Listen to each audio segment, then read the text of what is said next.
We are full steam ahead. We are full steam ahead.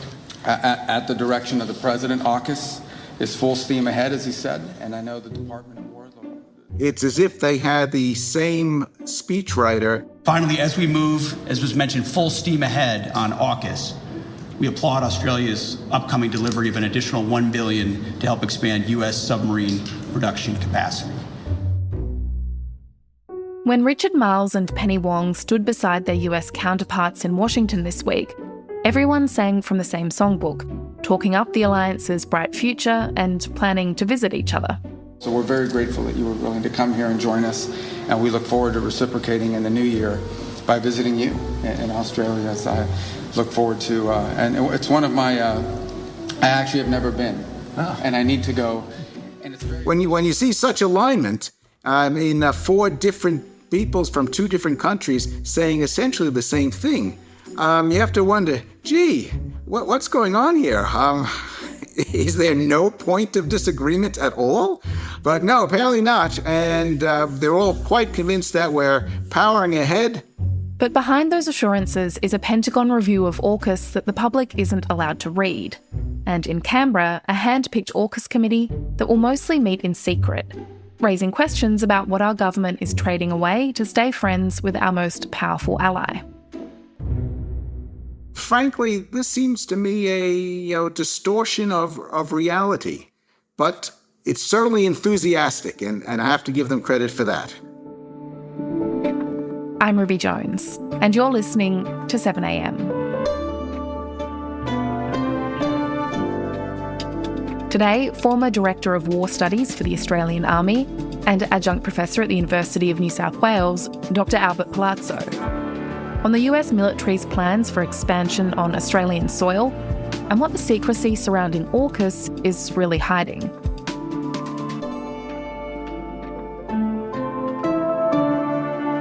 It's Wednesday, December 10.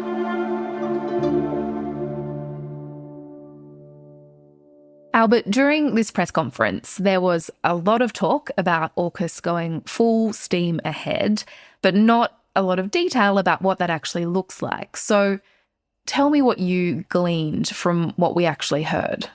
Well, they trotted out all the traditional remarks, including the ones that Australians and Americans have fought side by side in every major war since the First World War.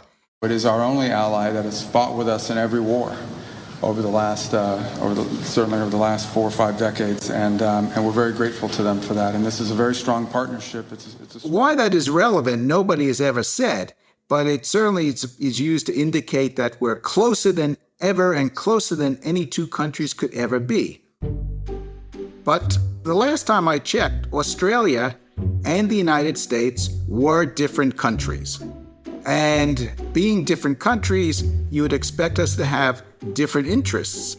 And perhaps the most detail that we did get was from Pete Hegseth, the Secretary of Defence. So let's talk about what he said about how exactly the US and Australia are set to deepen their defence ties.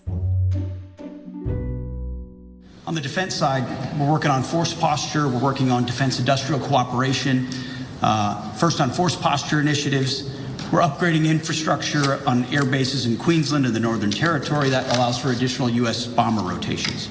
We already have a significant US presence on Australian territory, and now they're talking about bringing in more, basing Ospreys here so that the Marines could rapidly deploy on an offensive operation. We're upgrading logistics and infrastructure in Darwin so more US Marines can do rotational deployments and pre-positioning MV-22 Ospreys. This establishes new and resilient logistics networks across Australia. We've even had the US Air Force mounting attacks from Australian soil to foreign soil when they conducted that raid on the Houthi militants in Yemen, and they based out of Amberley Air Base. America and the United Kingdom joining forces with Australia in tow to bomb Yemen. The Allies are targeting an Iran-backed militant group which has been launching attacks on international ships. Just minutes ago, the Houthis responded, saying the US and UK would pay a heavy price for the blatant aggression. Now, I find this all very concerning because bit by bit, our government is allowing the United States to go to war from Australian soil as if it's not of any importance to us. And Albert, earlier this year, the Pentagon ordered a review of AUKUS. That review was delayed. It still hasn't been publicly released, but some lawmakers in Australia and the US have actually seen it now. So what do we know about that review and what it says? Well, we know very little because, the government has not released it, and there's no indications that the Minister for Defense will release it. But what he has said is that everything's great. It's all wonderful. We're powering ahead. Whatever AUKUS is meant to deliver, it's going to deliver it. And whatever it's going to cost, well, we don't know, but it'll be paid for. And everything's going to work out swimmingly well. And the United States is standing by us steadfastly as our most important ally. It really was a very constructive, warm, frank meeting between the four of us, which took the alliance forward another year. Now, they're continuing to believe that we're going to get these submarines. But as the U.S. Navy's Chief of Naval Operations has already pointed out, the U.S. build rate has not budged. They are not building enough submarines for their own needs. They're not maintaining enough submarines for their own needs. It has not shifted in the slightest. There's not been the slightest improvement in 4 years. And essentially, they have to double the build rate in order for Australia to get its submarines. There's just no way it's going to double. That's just an impossibility. And we're now scheduled, according to the Osmond Dialogue, is scheduled to give them another $1 billion next year to put towards the U.S. submarine industry. That, frankly, is a drop in the bucket, although where our money is going is not ever explained. So the U.S. cannot build enough submarines. And if they can't build enough submarines, it would be madness on their part to give us a few. Coming up, is Australia tagging along into nuclear war with China?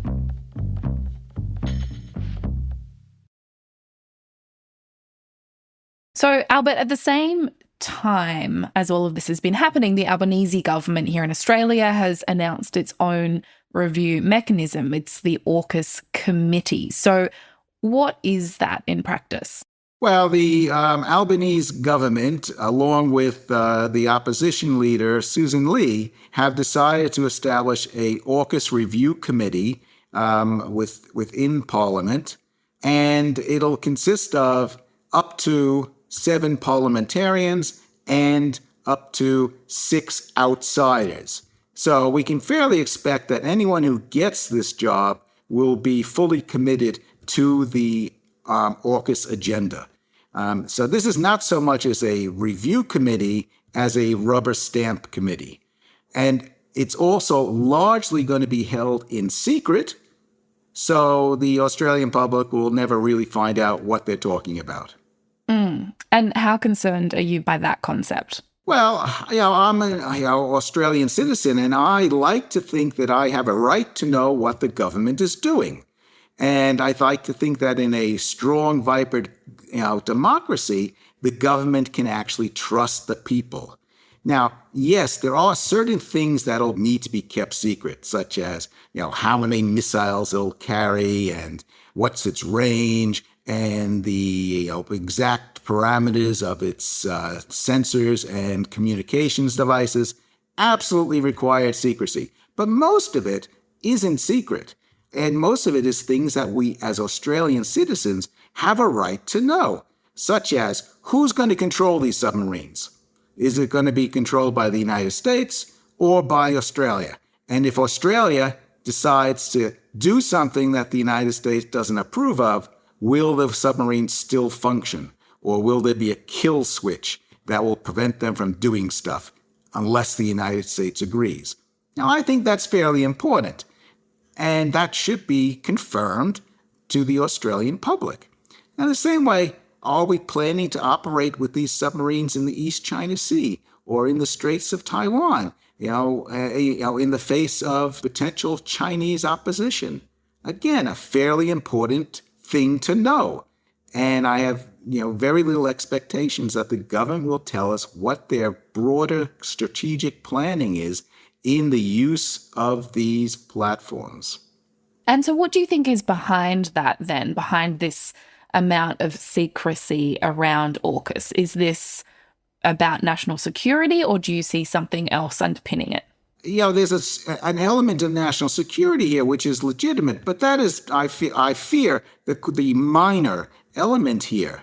The larger element is that, the government doesn't want to trust the Australian public with this knowledge, because if they did, it's likely to be politicized by the opposition or by the Greens or by just, ordinary people like myself who will look at what the government is saying and point out where there are failures in logic or failures in strategic thinking or risks that they're posing to the country without telling the Australian public.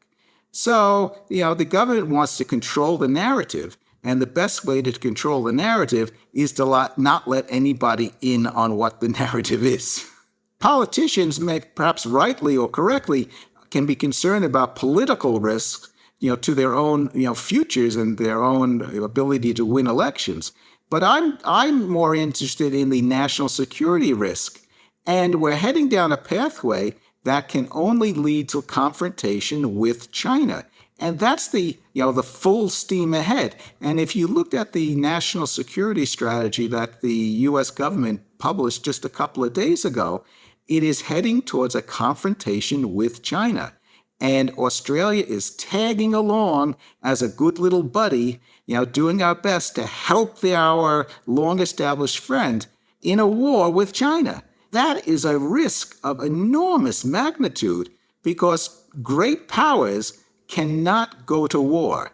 But our government seems to discount that as an outcome. And, the worst part of all is that both the United States and China are nuclear armed. And nuclear armed powers cannot go to war because if they do, everyone dies.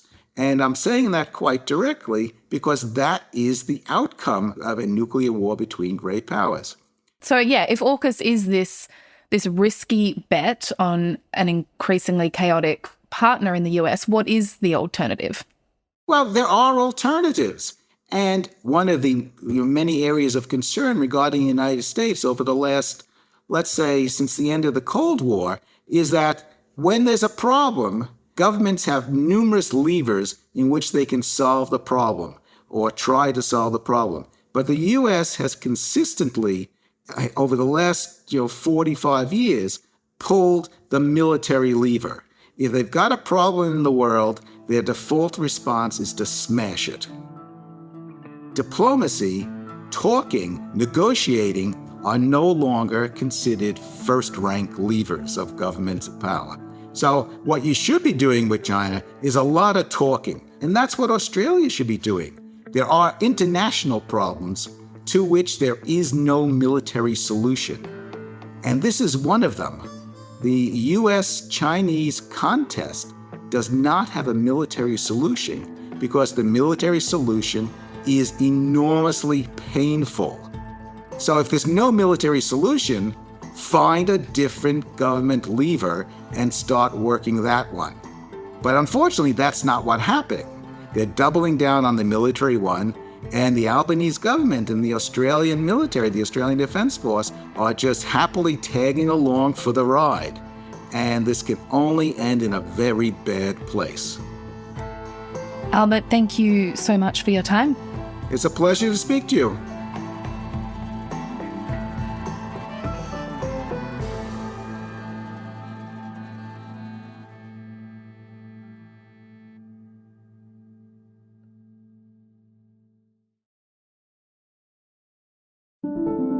Also in the news, interest rates have been left on hold at 3.6%. The Reserve Bank's decision comes after a recent spike in inflation from 3.6% in September to 3.8% in October.